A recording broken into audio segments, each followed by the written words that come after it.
আমি যা যা বলছি সবটা একটা সাদা কাগজে লিখে দেবো। আপনি দাবি করুন, আমি লিখে সই করে আপনাকে দিয়ে দিচ্ছি, তাহলে আপনি বিশ্বাস করবেন। আমি তোমাকে শর্ত দেওয়ার কেউ নই অনুরাগ।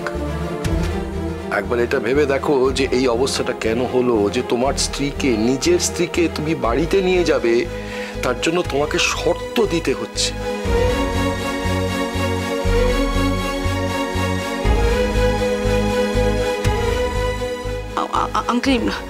আঙ্কেল ভুল যখন হয়ে গেছে আর আমরা সবাই যখন সেটাকে অ্যাডমিট করছি, তখন দয়া করে আঙ্কেল এই একটা কথা আর বারবার বলবেন না প্লিজ আঙ্কেল।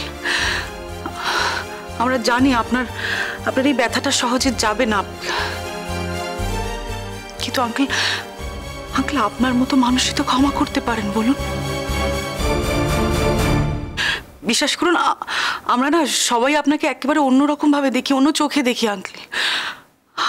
আপনি আর 5 জনের মতো তো নন।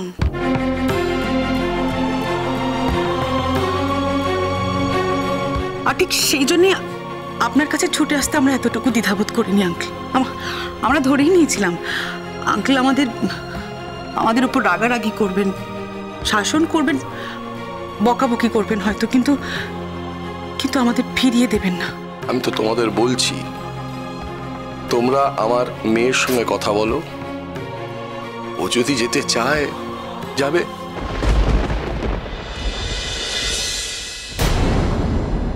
তো তোমাদের বলছি, তোমরা আমার মেয়ের সঙ্গে কথা বলো, ও যদি যেতে চায় যাবে।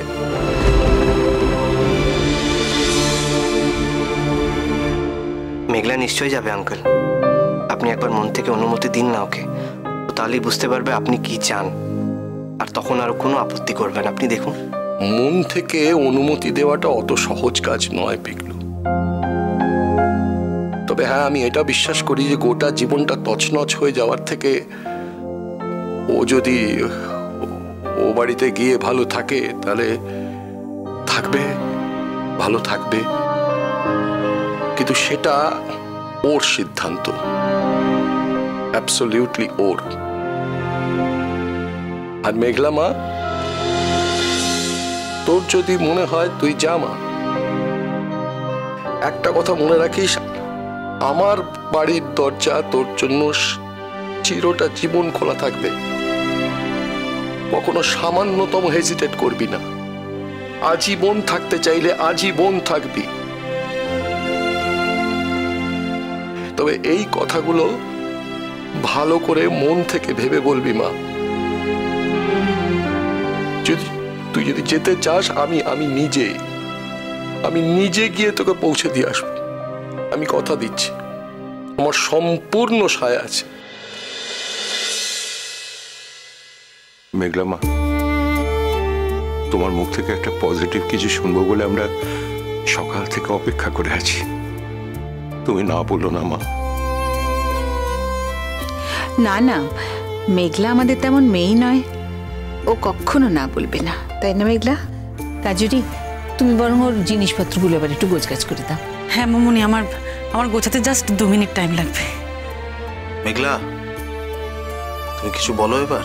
আমি জানি যদিও যে তোমার মুখ ফুটে বলার কোনো প্রয়োজন হবে না, তবু সবাই যখন শুনতে চাইছে বলেই দাও। দেখো, তাতানের শরীরটা কিন্তু খুব একটা ভালো নেই, ও কাল থেকে কিচ্ছু খায়নি। ইনফ্যাক্ট লাস্ট কদিন ধরেই ও নিয়ম মেনে চলাফেরা করছে না, বাড়িতে কিচ্ছু খাচ্ছে না, কখন খাচ্ছে কি খাচ্ছে কেউ জানে না। এই কথাটা আমি তাতানকে কখনো বলিনি, কিন্তু আমি ব্যাপারটা লক্ষ্য করেছি, এই প্রথম তোমাকে বললাম। এতগুলো কথা শোনার পরেও তুমি নিশ্চয়ই তাতানকে এভাবে একা ফেলে রেখে শ্রীপুরে বসে থাকবে না। মেঘলা, সবাই এত কথা বলছেন, তুমি কিছু তো বলো। কেন তুমি কথা বলতে চাইছো না বলো তো? বলো না, কিছু বলো। মেঘলা দেখো, সময় তো থেমে থাকবে না, তাই না মা? ওনারা আবার ফিরে যাবেন, এত দূরের রাস্তা। তুমি যদি আজকে যেতে না চাও তাহলে বলো, আর যদি তুমি যেতে পারবে বলে তোমার মনে হচ্ছে তাহলে সেটা ওনাদের জানিয়ে দাও। মেঘলা, কি আশ্চর্য মেঘলা, চুপ করে আছো কেন? কথা তো বলবে, কথা বলছো না কেন?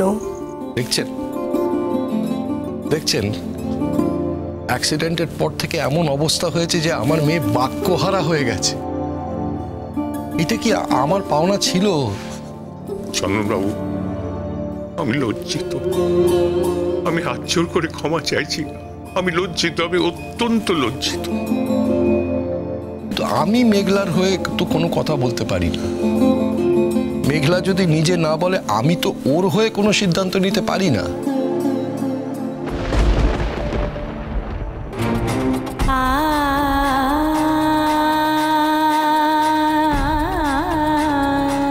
আমাকে সবার সামনে ফিরিয়ে দিয়ে এভাবে ছোট করো না মেঘলা।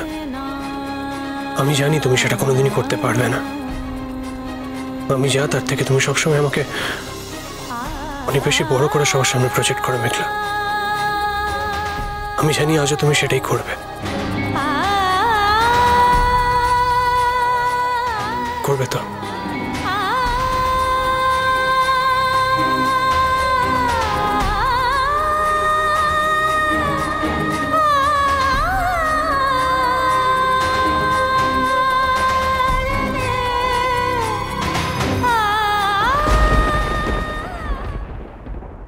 হ্যাঁ মেঘলা, তোর যদি কিছু বলার থাকে তুই বলে দে। সকলে অপেক্ষা করছে তো, সকলেই খুব টায়ার্ড।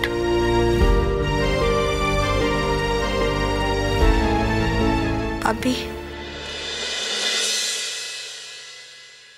হ্যাঁ মা বল। তুমি যদি ওই ডিভোর্সের নোটিশটার কথা ভেবে থাকো মা, ওটা আমাদের কাছে কিচ্ছু নয়। ওটা আমরা ধর্তব্যের মধ্যে আনছি না। আর তাছাড়া তুমি একটা রাগ করে তখন একটা অভিমানের বসে কি একটা ডিভোর্সের নোটিশ দিয়েছো, সেটাই সবকিছু নাকি? তুমি আজকে বাড়ি গিয়ে ওটাকে ছিঁড়ে ফেলে দিও তো, ব্যাস সব মিটে যাবে। তাই তো, ওই নোটিশের কোনো দাম নেই। বরং তোমার ফিরে যাওয়াটা মেঘলা আমরা আমরা অনেক বড় করে সেলিব্রেট করব। আমাদের বাড়ি তো তুমি জানোই, আমাদের বাড়ি সবসময় হাসি ঠাট্টা গান আনন্দে ভরে থাকে। সেই বাড়িতে আমরা হাসতে ভুলে গেছি মেঘলা। তোমার অপেক্ষায় আছি, তুমি ফিরে চলো, আমরা আবার সবাই মিলে আনন্দ করব। হ্যাঁ রে মেঘলা, তুই আজ বাড়ি ফিরে চল, দেখবি কাল থেকে আমরা সেই আগের মতো হাসবো, গাইবো, গল্প করব, একেবারে হই হই করে দিন কাটাবো। মেঘলা, তুমি ছিলে না বলে আমি কতদিন তুলি ধরিনি। কত কাজ পড়ে আছে তুমি জানো? কতগুলো লোক তোমার জন্য কত অপেক্ষা করে রয়েছে তুমি নিজেও জানো না মেঘলা। সবাই তোমার উত্তরের অপেক্ষা করছে মেঘলা, আর বাকি সবার থেকে অন্তত 1000 গুণ বেশি আমি অপেক্ষা করছি। কেন করছি সেটা তুমি নিশ্চয়ই জানো।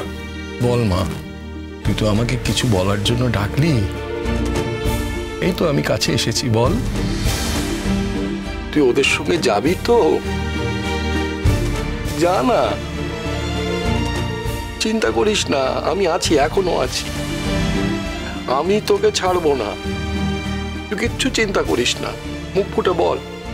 আমি ও বাড়িতে আর ফিরে যেতে চাই না ভাবি।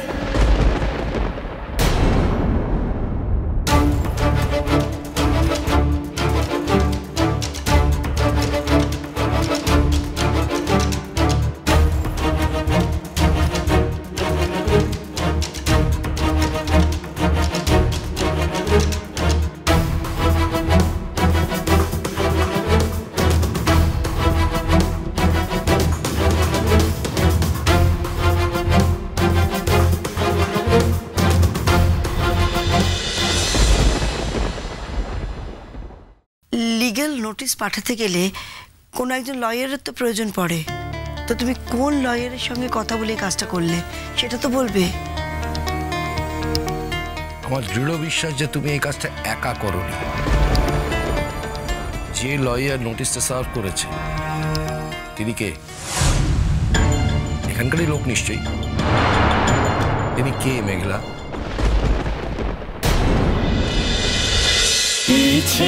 নদী বইছে নদী।